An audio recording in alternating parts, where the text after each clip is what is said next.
Our final teller this evening is Larry Castleberry, and before I introduce him, I want to say that a couple weeks ago we had some program changes that we had to make, and he and I were in a program together, and he was telling the story he's going to tell you tonight.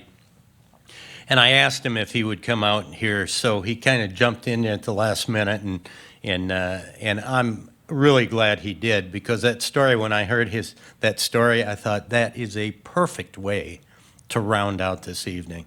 He's hails from Detroit. He's a member of the Detroit Association of Black Storytellers, and he also is a teaching artist. You'll see, he's a really dynamic speaker, and he teaches other people how to present their ideas in a dynamic way. He's been doing that for 18, 19 years now. And he's an incredible storyteller. He's got an incredible story for you tonight. Please welcome Larry Castleberry.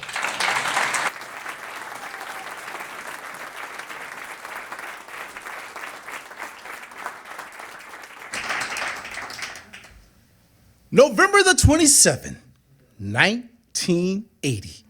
That day is important for two reasons. Number one, it was Thanksgiving. Number two, it was my last day of being a preteen. The next day, I was going to turn the big 1-3 teenager. Now, you see, every year for Thanksgiving, we had dinner over at my Aunt Cassie's or at our nursery school, because that was the only place big enough where all the family can come in and get together and eat. So when my mother got home from work that day, and yes, she did have to work on Thanksgiving Day, my brother and I piled into her car, 1978 Cadillac Coupe de Ville. Woo is right. And we drove to my Aunt Cassie's nursery school. And as my mother turned on that radio, Teddy Pendergrass was out there singing, and he was singing this song. Looking back over my years, I guess I've shedded some tears. And we were like, go on, mama, sing it. And as the song kept going and came to the refrain, we all jumped in. Looks like I better let it go. Looks like another love TKO. Oh. But see, that mama driving the car, look at the way she did his shoulders. Oh. Steering wheel didn't move. When we got to Puritan and Hamilton, where my auntie's nursery school is at, my mother had to make a left. 2 hands on the steering wheel, but it's something about people from Georgia. Because when they make a turn, you always let one hand go, and you do a lean as you make that turn. And my mama leaned as she made that left. Then she had to make a U-turn on Hamilton to park right in front of that school. She leaned as she got that car right there into the park, right in front of her nursery school. We got out the car. My brother and I looked at each other. We got a cool mama. We walk into the nursery school, and there's my Uncle Clarence sitting down along with my other uncles. My Uncle Clarence says, hey, boy. Now, he's a little hard to understand because several years earlier, he had a massive stroke. Didn't bother my Aunt Cassie, his wife. She took those vows seriously. And my uncle was always clean, dressed sharp, hair always looking good, socks, shoes, pants, shirt, everything was matching.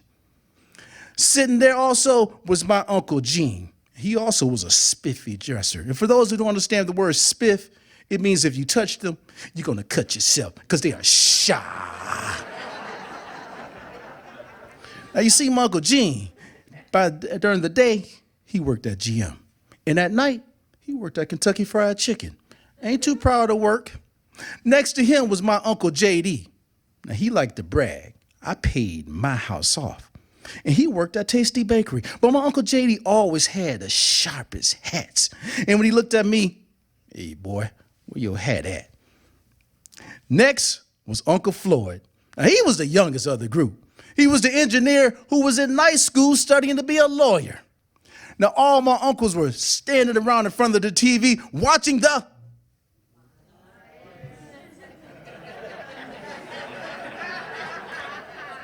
But when I left the house, the Lions were winning. They were up 17-3 against the Chicago Bears. Oh, yeah. But when I got and looked at the TV, I saw my uncle shake his head and say, I can't believe it, as Vince Evans jumped over the goal line to tie the game. But it's okay. It's the time. Bubba Baker had been crushing Vince Evans all game. They had been holding Walter Payton in check. The Lions kick off the football. The Bears get it. He runs. He cuts to the left. He cuts to the right. And as you're looking at the TV, you see all the Lions going this way and that Chicago Bear running that way. The Lions lost. My auntie then said, all right, it's time for dinner. Let's go. And as you walk into the room where we're going to eat, oh, you can smell that food. You can smell the turkey. You can smell the greens. You can smell the mac and cheese. But most importantly, you can smell, ooh, the chitlins. Who said ooh? Did you say ooh? You made a face too, didn't you? Let me explain something to you. Now, some of you are thinking to yourselves, what is that? Is that the thing when I go to the grocery store, I see it in a red bucket-looking container with a white top that's spelled Chitterlings? That's spelled chitterlings. No, it's not. It is spelled chitlins.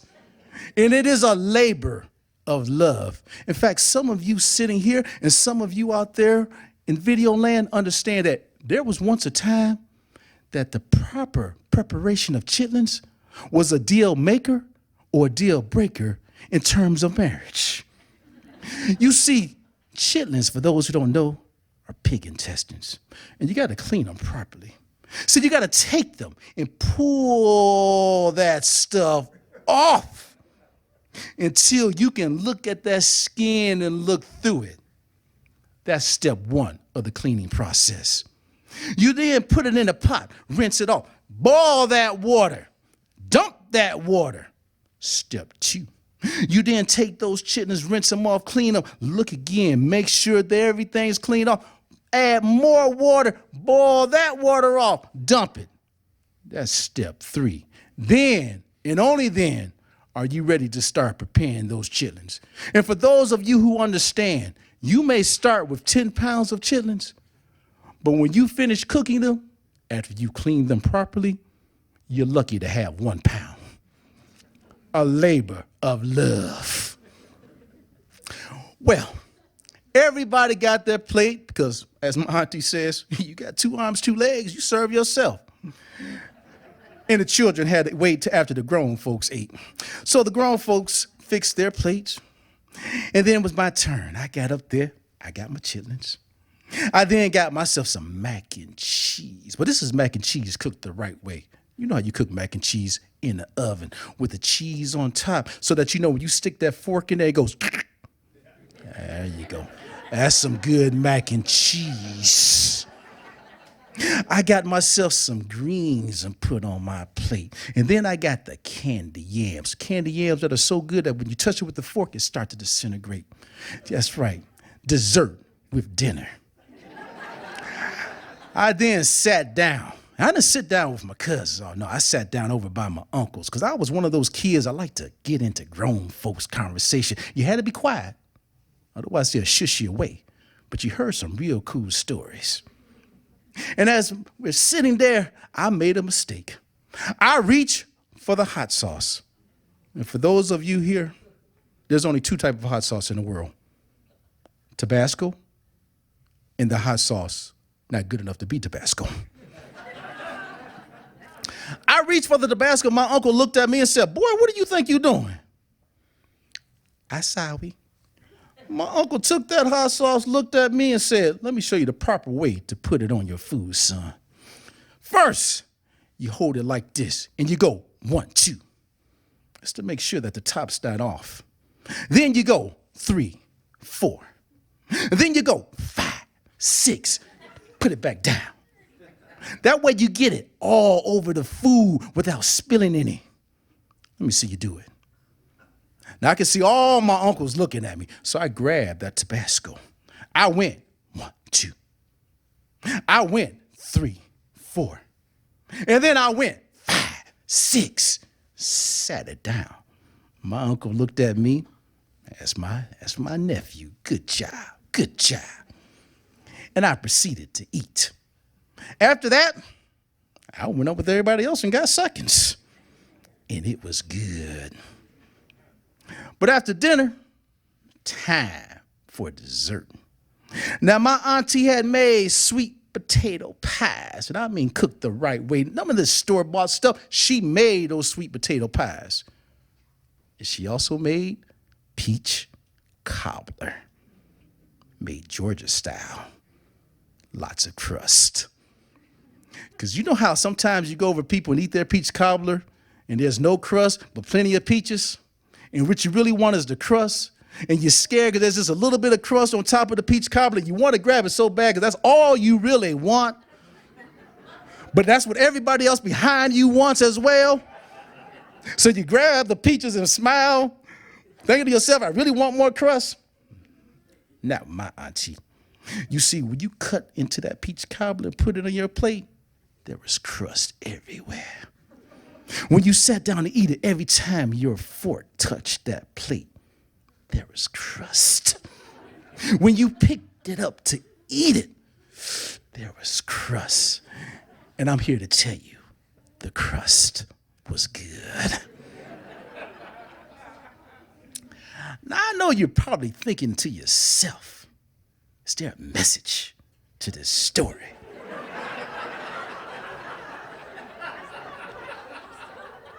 And the answer is yes. You see, the title of this story is Chitlins and Family Values. And you're probably saying, well, what family values are you getting from this story? Well, let me tell you. Family value number 1, responsibility, duty. Not told, but shown. You see, my Uncle Clarence had that massive stroke, but my Aunt Cassie took those words of for better or worse, in sickness and in health, seriously. So when he had his stroke, she was right by his side, and she made sure that he was taken care of. Yeah. The next lesson, don't ever be too proud to work. Because if you want something in life, you got to work at it. Because dreams don't happen. They're made through sweat, determination, and hard work. And that is the lesson my uncles taught me. By working 2 jobs, making sure he did right with his money, or working another job while they're going to school. You want it, you got to work for it. And that third lesson was the lesson of family. You see, a family that prays together, plays together, eats together. It's a family that's a strong bond. And here's something that you understand. Life will throw you a storm, a ball. The storms of life are going to come your way, whether you like it or not. How refreshing, how beautiful, how comforting to go into the shelter of the family as a barrier, as a protection, to encourage, and let's not lie, to chastise, because some of those life storms are of our own making, of our own doing. And that chastisement isn't to put you down, but to make sure that this life lesson sticks, and then to help you get back on your feet. And when that storm passes, get your butt back on outside, get out that door, and live this thing called life. So while all of you are there sitting down, I understand you may not like chitlins. I understand that you may use another hot sauce other than Tabasco. But one thing I ask all of you to do, make sure you're creating those family values that you can pass on.